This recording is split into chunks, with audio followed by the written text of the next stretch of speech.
ಕರ್ಣ ದುರ್ಯೋಧನನ ಆಪ್ತ ಸ್ನೇಹಿತ, ಅಂಗದ ದೇಶದ ಅಧಿಪತಿ, ವೀರ ಶೂರ ಪರಾಕ್ರಮಿ ಮಹಾದಾನಿ ಈ ಸೂರ್ಯಪುತ್ರ ಕರ್ಣ. ಮಹಾಭಾರತದಲ್ಲಿರೋ ಅತ್ಯಂತ ನತದೃಷ್ಟ ಪಾತ್ರ ಕಂಡ್ರೆ ಇವನದ್ದು. ಕುಂತಿಪುತ್ರನಾದರೂ ಸೂತಪುತ್ರನಂತೆ ಬದುಕಬೇಕಿತ್ತು. ಸಾಮ್ರಾಟನಾಗುವ ಅವಕಾಶವಿದ್ರೂ ಅಂಗರಾಜನಾಗಬೇಕಿತ್ತು. ಅಪ್ರತಿಮ ಶೌರ್ಯ ಪರಾಕ್ರಮದ ಕಣಜವಾದರೂ ಅವಮಾನವನ್ನ ಸಹಿಸಿಕೊಳ್ಬೇಕಿತ್ತು. ಕರ್ಣ ಎಂತಹ ಉದಾತ್ತ ಗುಣಗಳನ್ನ ಹೊಂದಿದ್ದ. ತನ್ನಲ್ಲಿ ಆದರ್ಶದ ಗೂಡನ್ನೇ ಕಟ್ಕೊಂಡಿದ್ದ. ಸೂತಪುತ್ರ ಎಂದು ಪ್ರತಿಕ್ಷಣವೂ ಕಾಡ್ತಿದ್ದ ಈತನ ಬಾಳ್ನಲ್ಲೂ ಒಂದು ಕುತೂಹಲಕಾರಿಯಾದ ಪ್ರೇಮ ಕಥೆ ಇತ್ತು ಅಂದ್ರೆ ನೀವು ನಂಬ್ತೀರಾ? ಆತ ಮೊದಲು ಇಷ್ಟಪಟ್ಟಿದ್ದು ಯಾರನ್ನ, ಪ್ರೀತಿಸಿದ್ದು ಯಾರನ್ನ, ಅವನನ್ನ ಮನಸಾರೆ ಇಷ್ಟಪಟ್ಟವಳಾರೋ? ಇದೇ ಕರ್ಣನ ತ್ರಿಕೋನ ಪ್ರೇಮ ಕಥೆ. ನಿಮಗೆ ತಿಳಿಸ್ಲಿಕ್ಕೆ ಹೊರಟಿರೋ ಈ ಪ್ರೇಮ ಕಥೆಯನ್ನ ಬಂಗಾಳಿಯ ಕಾಶಿದಾಸಿ ಮಹಾಭಾರತ ಎಂಬ ಕೃತಿಯಿಂದ ತೆಗೆದುಕೊಂಡಿದ್ದೇನೆ. ಅದು ಪಾಂಚಾಲ ಸಾಮ್ರಾಜ್ಯ. ದೃಪದ ರಾಜನ ಪುತ್ರ ಕಾಮೆಷ್ಟ ಯಾಗದಲ್ಲಿ ದುಷ್ಟ ದುಮ್ನನ ನಂತರ ಜನಿಸಿದ ದ್ರೌಪದಿಯ ಸ್ವಯಂವರ. ತನ್ನ ಮಗಳು ದ್ರೌಪದಿಯನ್ನ ಒಲಿಸಿಕೊಳ್ಳಲಿಕ್ಕೆ ಆಗಮಿಸಿದ್ದ ಬಲಿಷ್ಠ ರಾಜ ಮಹಾರಾಜರಿಗೆ ದೃಪದನು ಒಂದು ಸವಾಲನ್ನ ಇಟ್ಟಿದ್ದ. ಅದೇನಂದ್ರೆ, ಆ ಸ್ವಯಂವರದಲ್ಲಿ ಒಂದು ದೇವ ಧನುಸ್ಸನ್ನ ಇಟ್ಟಿದ್ರು. ಆ ಧನುಸ್ಸನ್ನ ಎತ್ತಿ ಚಕ್ರದ ಮೇಲೆ ತೂಗುತ್ತಿದ್ದ ಮೀನಿನ ಕಣ್ಣಿಗೆ ಕೆಳಗಿದ್ದ ನೀರಿನ ಪ್ರತಿಬಿಂಬವನ್ನ ನೋಡಿ ಯಾವ ರಾಜನು ಬಾಣಪ್ರಯೋಗವನ್ನ ಮಾಡ್ತಾನೋ ಅವನಿಗೆ ದ್ರೌಪದಿಯನ್ನ ಕೈ ಹಿಡಿಯೋ ಸೌಭಾಗ್ಯ ಇತ್ತು. ಆ ಸ್ವಯಂವರಕ್ಕೆ ಆಗಮಿಸಿದ್ದ ರಾಜರುಗಳು ಮೀನಿನ ಕಣ್ಣಿಗೆ ಬಾಣ ಬಿಡೋದಿರ್ಲಿ, ಆ ಧನುಸ್ಸನ್ನ ಎತ್ತಲಿಕ್ಕೂ ಕೂಡ ವಿಫಲರಾಗ್ಬಿಡ್ತಾರೆ. ಹೀಗಿರುವಾಗ ತುಂಬಿದ ಜನಸ್ತೋಮದಿಂದ ಆ ಸ್ವಯಂವರದ ಸ್ಥಳಕ್ಕೆ ಎದ್ದು ಬರ್ತಾನೆ ಅಂಗದ ಸಾಮ್ರಾಜ್ಯದ ದೊರೆ ಈ ಕರ್ಣ. ಅದ್ವಿತೀಯ ಬಿಲ್ವಿದ್ಯಾ ಪರಾಕ್ರಮಿ, ಪರಶುರಾಮರಿಂದ ವಿದ್ಯಾಭ್ಯಾಸ ಪಡೆದ ಈ ವೀರನಿಗೆ ಆ ಬಿಲ್ಲೊಂದ್ ಲೆಕ್ಕನ. ಒಂದೇ ಕೈನಲ್ಲಿ ಧನುಸ್ಸನ್ನ ಕೈಗೆತ್ಕೋತಾನೆ. ಆಗ ದ್ರೌಪದಿ ಬಹಳ ಅಚ್ಚರಿ ಮತ್ತು ಕುತೂಹಲದಿಂದ ಅವನನ್ನೇ ದಿಟ್ಟಿಸಿ ನೋಡ್ತಾಳೆ. ಕರ್ಣನೇನೋ ಸಾಮಾನ್ಯನೇ, ರೂಪದಲ್ಲಿ, ವಿದ್ಯೆಯಲ್ಲಿ, ಗುಣದಲ್ಲಿ ಮತ್ತು ತ್ಯಾಗದಲ್ಲಿ ಸಾಮ್ರಾಟ. ಈತನನ್ನ ನೋಡ್ತಾ ನೋಡ್ತಾ ಆಕೆ ತನ್ನ ಮನಸ್ಸಿನಲ್ಲಿ ನಾನಾ ಪ್ರೇಮದ ಭಾವನೆಗಳನ್ನ ತುಂಬ್ಕೋತಿರ್ತಾಳೆ. ಆಕೆಯಲ್ಲಿಯೂ ಪ್ರೇಮಾನುರಕ್ತತೆಯನ್ನ ಗಮನಿಸಿದ ಕರ್ಣನ ಮನಸ್ಸಿನಲ್ಲೂ ಅದೆಷ್ಟು ಭಾವನೆಗಳು ಗರಿಬಿಚ್ಚಿ ಕುಣಿದ್ವೋ. ಅಪರೂಪದ ಈ ಅಪೂರ್ವ ಸುಂದರಿಯಾದ ದ್ರೌಪದಿಯನ್ನ ಇವನು ಕೂಡ ಇಷ್ಟಪಟ್ಟಿರ್ತಾನೆ. ಆನಂತರ ಇನ್ನೂ ಉತ್ಸಾಹದಿಂದ ನೀರಿನ ಪ್ರತಿಬಿಂಬವನ್ನ ನೋಡ್ತಾ ನೋಡ್ತಾ ಮೀನಿನ ಕಣ್ಣಿಗೆ ಗುರಿ ಇಟ್ಟಿದ್ದ ಕರ್ಣ. ಅಷ್ಟರಲ್ಲಿ ದ್ರೌಪದಿಯನ್ನ ಅರ್ಜುನನೇ ಕೈ ಹಿಡಿಯಬೇಕೆಂದು ಆಗಲೇ ನಿಶ್ಚಯಿಸಿದ್ದ ಶ್ರೀಕೃಷ್ಣ ಆಕೆಗೆ ಸನ್ನೆ ಮಾಡ್ತಾನೆ. ಇನ್ನೇನು ಮೀನಿನ ಕಣ್ಣಿಗೆ ಕರ್ಣನ ಕೈನಲ್ಲಿರುವ ಬಾಣ ನಾಟ್ಬೇಕು. ಆಗ ದ್ರೌಪದಿಯು, ಅವನು ಸೂತಪುತ್ರ, ಕ್ಷತ್ರಿಯನಲ್ಲದವನನ್ನ ನಾನು ವರಿಸಲಾರೆ. ದ್ರೌಪದಿಯ ಈ ಮಾತಿಗೆ ತುಂಬಿದ ಸಭೆಯಲ್ಲಿ ಸೂತಪುತ್ರ ಎಂಬ ಕಾರಣಕ್ಕೆ ಅವಮಾನ ಅನುಭವಿಸಿದ ಕರ್ಣ ಅಲ್ಲಿಂದ ಬೇಸರದಿಂದಲೇ ಹೊರಟ್ಬಿಡ್ತಾನೆ. ತನ್ನ ಮೊದಲ ಪ್ರೀತಿ ಚಿಗುರುವ ಮುನ್ನವೇ ನಾಶವಾದುದಕ್ಕೋ ಅಥವಾ ದ್ರೌಪದಿ ಮಾಡಿದ ಅಪಮಾನಕ್ಕೋ ಏನೋ ಅವನಿಗೆ ಸ್ತ್ರೀ ಸಂಕುಲದ ಮೇಲೆಯೇ ಒಂದು ವಿಚಿತ್ರ ಕೆಟ್ಟ ಭಾವನೆ ಬೆಳೆದು ಬಿಡುತ್ತೆ. ಆಗಲೂ ಕೂಡ ಆತನನ್ನ ಸಮಾಧಾನ ಪಡಿಸ್ತವನು ಗೆಳೆಯ ಸುಯೋಧನ. ಹೀಗೆ ಕೆಲವು ದಿನ ಕಳಿತು. ಅದೊಂದಿನ ಕರ್ಣ ಸ್ತ್ರೀ ಸಂಕುಲದ ಮೇಲೆಯೇ ಬೇಸರ ಪಟ್ಕೊಂಡು ಕಾಡಿನ ದಾರಿಯಲ್ಲಿ ಹೋಗ್ತಿದ್ದಾಗ ರಾಜಕುಮಾರಿಯೊಬ್ಬಳ ಚೀರಾಟದ ಧ್ವನಿ ಆತನಿಗೆ ಕೇಳಿಸುತ್ತೆ. ಕೂಡಲೇ ಸ್ಥಳಕ್ಕೆ ಹೋಗ್ತಾನೆ. ಅಲ್ಲಿ ರಾಜಕುಮಾರಿ ಮತ್ತು ಆಕೆಯ ದಾಸಿಯ ಮೇಲೆ ಕಾಡುಗಳರ ತಂಡ ದಾಳಿ ಮಾಡ್ತಿರುತ್ತೆ. ಸ್ತ್ರೀಯರ ಮೇಲೆ ಕೋಪ ಬೆಳೆಸ್ಕೊಂಡಿದ್ದ ಕರ್ಣನ ಮನಸ್ಸು ಸಹಾಯಕ್ಕಾಗಿ ಅಂಗಲಾಚುತ್ತಿದ್ದ ರಾಜಕುಮಾರಿಯ ಮಾತಿಗೆ ಕರಗಿ ನೀರಾಗಿ ಹೋಗುತ್ತೆ. ಆ ಕಾಡುಗಳರಾದ್ರೂ ಈ ಪರಾಕ್ರಮಿ ಎದುರು ಎಷ್ಟೊತ್ತು ನಿಂತ್ಕೋತಾರೆ, ಕ್ಷಣ ಮಾತ್ರದಲ್ಲೇ ಅಲ್ಲಿಂದ ಓಡಿ ಹೋಗ್ತಾರೆ.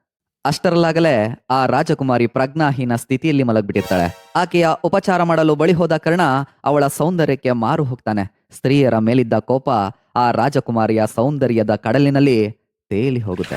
ಹೀಗೆ ಆ ರಾಜಕುಮಾರಿಯನ್ನ ನೋಡ್ತಾ ನೋಡ್ತಾ ಆತನ ಭಾವನೆಗಳು ಮತ್ತೊಮ್ಮೆ ಗರಿಬಿಚ್ಚುತ್ತಿರುವಾಗ್ಲೇ ಕಾಡುಗಳನ್ನೊಬ್ಬ ಕರ್ಣನ ತಲೆಗೆ ಬಲವಾಗಿ ಹೊಡೆದ್ಬಿಡ್ತಾನೆ. ಆ ಅರೆಪ್ರಜ್ಞೆಯಲ್ಲೂ ಕರ್ಣ ಅವನನ್ನ ಕೊಂದು ಮೂರ್ಛೆ ಹೋಗ್ತಾನೆ.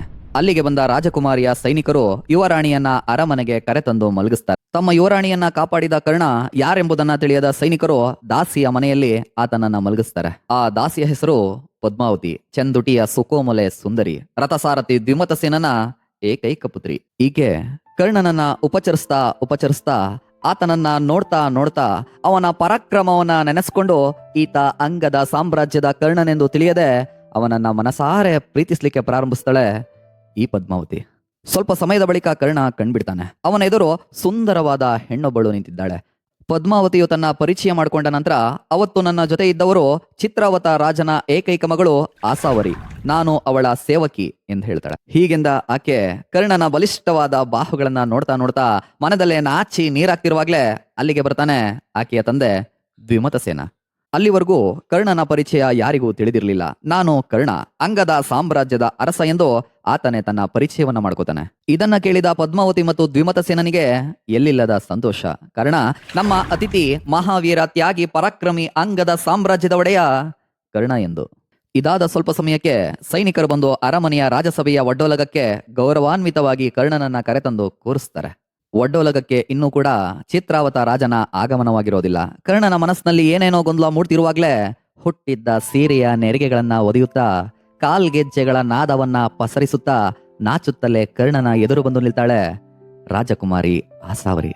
ಒಂದ್ ಕಡೆ ಯಾವುದೋ ಜನ್ಮದಲ್ಲಿ ಬೇರಾಗಿ ಮತ್ತೆ ಈ ಜನ್ಮದಲ್ಲಿ ಒಂದಾದವರಂತೆ ಇಬ್ಬರು ಪರಸ್ಪರ ಕಣ್ ಸೇರಿಸಿಕೊಂಡು ಪ್ರೇಮದ ಕಾವ್ಯವನ್ನ ಗೀಚುತ್ತಿದ್ರೆ, ಮತ್ತೊಂದ್ ಕಡೆ ರಥಸಾರಥಿ ದ್ವಿಮತ ಸೇನನ ಮಗಳು ಸುಂದರಿ ಪದ್ಮಾವತಿ ಸರಿಯಾಗಿ ಊಟ ನಿದ್ದೆಯನ್ನ ಮಾಡದೆ ಆತನಿಗಾಗಿ ಪರಿತಪಿಸ್ತಿರ್ತಾಳೆ.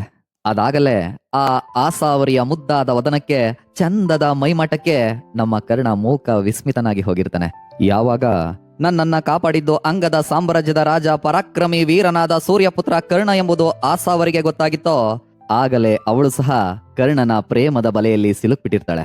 ಕರ್ಣನ ಬಳಿ ಬಂದ ಆಸಾವರಿ ತುಸು ನಾಚಿಕೆಯ ಧ್ವನಿಯಲ್ಲಿ ನನ್ನ ಜೀವವನ್ನು ಕಾಪಾಡಿದುದಕ್ಕೆ ಧನ್ಯವಾದಗಳು ಎಂದು ತಿಳಿಸ್ತಾಳೆ. ಆಕೆಯ ದನಿಯಲ್ಲಿನ ಸಣ್ಣ ಕಂಪನ ನಾಚಿ ಹವಳದಂತಾದ ಎಳೆ ಕೆನ್ನೆಗಳ ಬಣ್ಣವನ್ನ ಗಮನಿಸಿದ ಕರ್ಣ ಸೋತ್ ಬಿಡ್ತಾನ್ರಿ. ನಮ್ ಕರ್ಣ ತೀರಾ ರಸಿಕನೇನಲ್ಲ, ಹಾಗೇನೆ ಅರ್ಜುನನಷ್ಟು ಸ್ತ್ರೀ ವ್ಯಾಮೋಹಿ ಕೂಡ ಅಲ್ಲ. ಹಾಗಂತ ಎದುರಿಗಿದ್ದ ಈ ಅಪ್ಸರೆಯ ಕಣ್ಣಿನ ಪ್ರೀತಿಯನ್ನ ಗುರುತಿಸಲಾರದಷ್ಟು ಅರಸಿಕ ಕೂಡ ಅಲ್ಲ ಬಿಡಿ. ಕರ್ಣ ಮತ್ತು ಆಸವರಿ ಒಬ್ಬರನ್ನೊಬ್ಬರು ನೋಡ್ತಾ ಮೊದಲು ಪ್ರೇಮ ನಿವೇದನೆಗೆ ಯಾರು ಸೋಲ್ಬೇಕೆಂದು ಯೋಚಿಸ್ತಿದ್ರು. ಆದ್ರೆ ಎಷ್ಟು ಸಮಯ ಹೀಗೆ ಭಾವನೆಗಳನ್ನ ಅಡಗಿಸಿಡೋದೇಳಿ?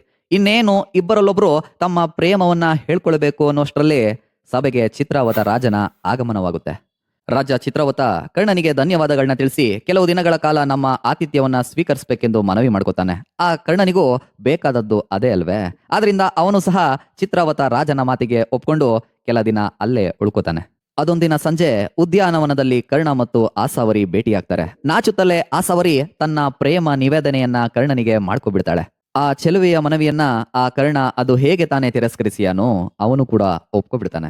ಇಬ್ಬರು ಆ ಚಿಗುರಿದ ಎಳೆ ಪ್ರೇಮದ ತಂಗಾಳಿಯಲ್ಲಿ ವಿಹರಿಸ್ತಿದ್ರು.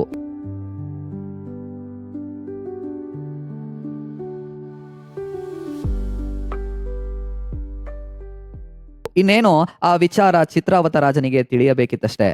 ಇನ್ನು ಇತ್ತ ಕಡೆ ಪದ್ಮಾವತಿ ಕರ್ಣನನ್ನ ಮನಸಾರೆ ಪ್ರೀತಿಸ್ತಾ ಆತನ ಕನವರಿಕೆಯಲ್ಲೇ ಸಮಯವನ್ನ ಕಳೀತಿರ್ತಾಳೆ. ಒಂದ್ ಕಡೆ ಪ್ರೇಮದ ಕಡಲಿನಲ್ಲಿ ವಿಹರಿಸ್ತಿದ್ದ ಆಸಾವರಿ ಮತ್ತು ಕರ್ಣ, ಮತ್ತೊಂದ್ ಕಡೆ ತನ್ನ ಪ್ರಾಣಕ್ಕಿಂತ ಹೆಚ್ಚು ಕರ್ಣನನ್ನ ಪ್ರೀತಿಸ್ತಿದ್ದ ಪದ್ಮಾವತಿ. ಇದೊಂದು ತ್ರಿಕೋನ ಪ್ರೇಮ ಕಥೆಗೆ ಮುನ್ನುಡಿಯಾಗುತ್ತೆ. ಅಷ್ಟಕ್ಕೂ ಕರ್ಣ ಇವರಿಬ್ಬರಲ್ಲಿ ಯಾರನ್ನ ವಿವಾಹ ಆಗ್ತಾನೆ? ಪದ್ಮಾವತಿ ಕರ್ಣನಿಗೆ ತನ್ನ ಪ್ರೇಮಾಂಕುರವನ್ನ ಹೇಳ್ಕೊಳ್ತಾಳ? ಹೇಳ್ಕೊಂಡ್ರೆ ಕರ್ಣನ ನಿರ್ಧಾರ ಏನಾಗಿರುತ್ತೆ? ಆ ಹೊಸ ವಿಡಿಯೋಗಾಗಿ ನಮ್ಮ ಚಾನಲ್ನ ಸಬ್ಸ್ಕ್ರೈಬ್ ಮಾಡ್ಕೊಳ್ಳಿ. ಮುಂದಿನ ವಿಡಿಯೋಗಳ ನೋಟಿಫಿಕೇಶನ್ಗಾಗಿ ಪಕ್ಕದ ಗಂಟೆ ಗುರುತನ್ನ ಒತ್ತಿ. ಸಿಗೋಣ ಮತ್ತೆ. ನಮಸ್ಕಾರ.